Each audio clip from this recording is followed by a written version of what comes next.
Dr. Vikram can come and tell us about laparoscopy in a small setup, how to make it safe and cost effective. Good afternoon, ladies and gentlemen.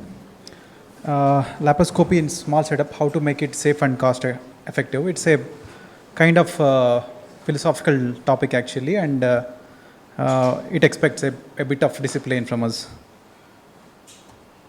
So why Sumanta has given me this topic is because I run this small hospital. It's a 5-bedded hospital where I started my practice around 4 years back. Now I'm moving to that hospital, and I work as a freelancer. So he knows that the difficulties of running a small hospital. So in any hospital, safety comes first. If it is a small setup, if the answer is yes, you should be extra cautious, because safety is responsibility of each and everyone in the team. So important, I'll cover a few important safety considerations, the practical aspects. So we should be wise enough to select the patients, and we should assess the risk of the patient on ourselves before giving it to anesthesia friend. Try to select uncomplicated cases initially. Use your clinical skills. We are all like graduated and also did post-graduation. So we should use our skills. We should ask repeated history, like how many times you had pain before going for appendicectomy or cholecystectomy, and you should not miss any previous surgery questions, like so that that can help us in selecting the cases. And involve your anesthesiologist friend. It's not like he will directly come to your theater and he'll put a tube and you'll start putting the port. Okay, involve your anesthesiologist friend before selecting the patient in risk assessment. The dictum I follow is, if you could send one patient safely home, he or she will bring another patient. There is one quotation from Ramesh Ardhanari, the surgical gastroenterologist. He says that even if the patient dies, and if you handle the death very well, he will bring another patient. Okay, so I got inspired from him, and I got one patient from a dead patient. And in theater, mind the position of the patient. You should pat the patient very well. I did a sebaceous cyst excision, and patient had a cautery burn. The sebaceous cyst scar healed in 10 days, but cautery burn took 3 weeks. Okay, so we should pat the patient well. We should mind the patient position well.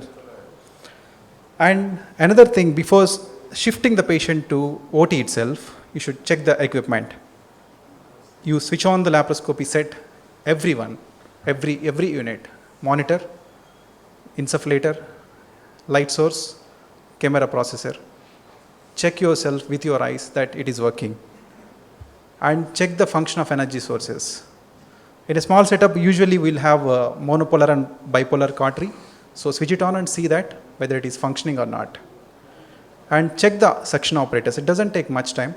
Just switching on everything and checking that. And check the anesthesia mission also. We should learn to check the anesthesia mission, because anesthetists do change. Different people will come in different occasions. So we need to learn the fact that we should be able to check the anesthesia mission also, because I had difficulty once. And you should check the availability of gases also. So we don't mind in a corporate setup, we don't mind about is the availability of, when I come in and operate it in the morning, I never ask this, like, is there oxygen, is there nitrous oxide, is there carbon dioxide? No need to ask here. But in a small setup, you should check the level and backup of these 3 oxygens if you want to do a laparoscopy. Then coming to the cost effectiveness, this is a common question you'll get in mind after passing out and getting a degree. So you want to buy a lab set. So what set you should buy? Is it a new set, or should we have to go for a refurbished one to get the economy on track? I'm standing as an example. I bought a new set of about 20 lakhs, and in 3 months, I got the light source failed. Same thing can apply to refurbished thing. So it's about service thing. It's not about like, it doesn't mean that if you spend good amount of money, you'll have all good things. So you should check every system before starting the case. Keep a backup.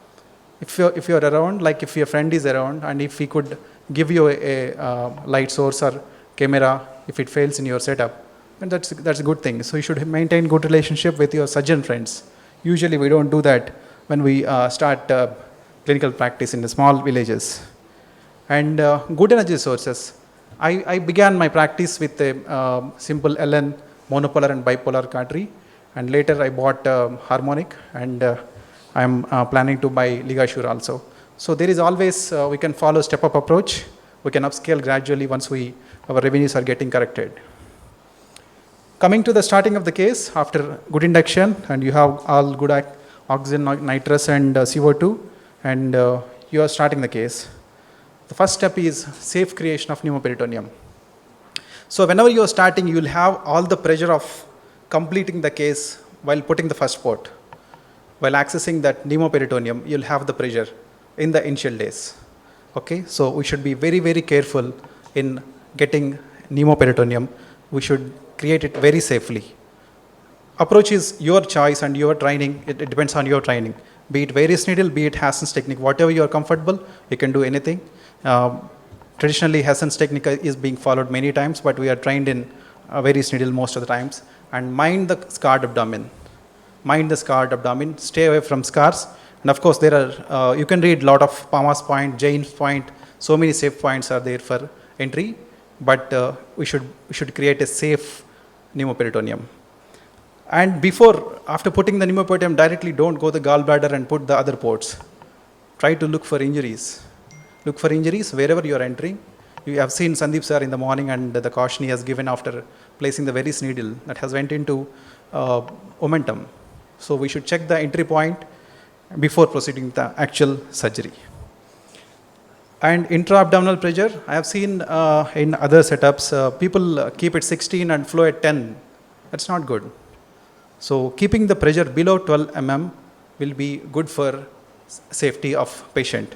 So try to keep it 15 if you feel that insufflator is not working, and preferably work on at the level of 12 millimeters of mercury. Most of the complications in laparoscopy occur during port placement. That means 50% of the complications occur during port placement. This is the one example where we could see injury of the left inferior epigastric artery. So we should try to place the ports under vision. Good vision is always better. Try to go for good chip cameras, and don't compromise on the vision. If the camera system is not working, change it, and deny a surgery if you are a freelancer. And if you are in the middle of surgery and if you are in a very tense moment, and if the vision is blurred, don't keep on doing the surgery. You take some breath out, keep the lens cleaned. I've seen like some people continuously doing even if the scope blurs. Sterilization, that part this gentleman has covered. Convert are called. Don't hesitate to convert. Though laparoscopy surgery is advanced, still open surgery is a gold standard one. So we need to send the patient home safely. So don't hesitate to convert it if you feel is getting compromised, and if you are prolonging and that may affect the patient in the ICU. Don't hesitate to call for help, and there is always scope for improvement. Like if you can't complete the laparoscopy surgery today, you can select a good case next time and you can complete the case. Okay, we can always do better in next case. Intracorporeal suturing, coming to the safe cost effectiveness, this one I feel the most effective way to reduce the cost in laparoscopy surgery. So LEN endosuturing, not only learning, and we should practice it almost daily. And just a simple example is cost of tackers versus sutures. Okay, so suture, it costs hardly 400 or 500 if it at the level of purchasing. Leave about MRPs. I know the difference between MRPs and this one. The purchase of suture hardly costs about 400 or 500. Tackers comes around 18,000. Okay, so but many people are using barbed suture, but still barbed sutures are costlier, 1,800 to 2,400. So if you observe these all companies, these all MNC companies, they bank on our laziness. We have seen we are in the morning that we can put the mesh, that's a regular mesh. And what is the need of 3D meshes and self-expandable mesh if your skill is good enough? The companies do bank on our laziness and on our less skills. So if you are becoming more skillful, we can reduce the cost. And one more thing, every year, the cost of equipment, whatever we purchase, will increase by 10% if you observe. The same equipment I bought 4 years back costs around 40 lakhs now. So they'll increase 10% every year. Whereas our salaries And also the patient payment capacity is coming down every year. Okay? Yes. Jugaad is a word that is being increasingly used for the past 2019 that has been given Oxford Dictionary name also. Okay? So we have seen that many creative ideas. Before closing, the abdomen and also my talk, check for gauze pieces, check for needles, check for endo covers, and also check for tissue pieces. Don't just ask sister, gauze out. Don't just ask and leave. Check with your eyes. Check with your. I have one experience. I asked sister that is needle out. Yes, but when I found out that the needle is there in the port in the next surgery. Okay, so we should check with our eyes. Good luck. Thank you. Any questions? Very practical. Very, very practical and very enlightening. Thank you. No further questions, then I think then we can move to our next topic.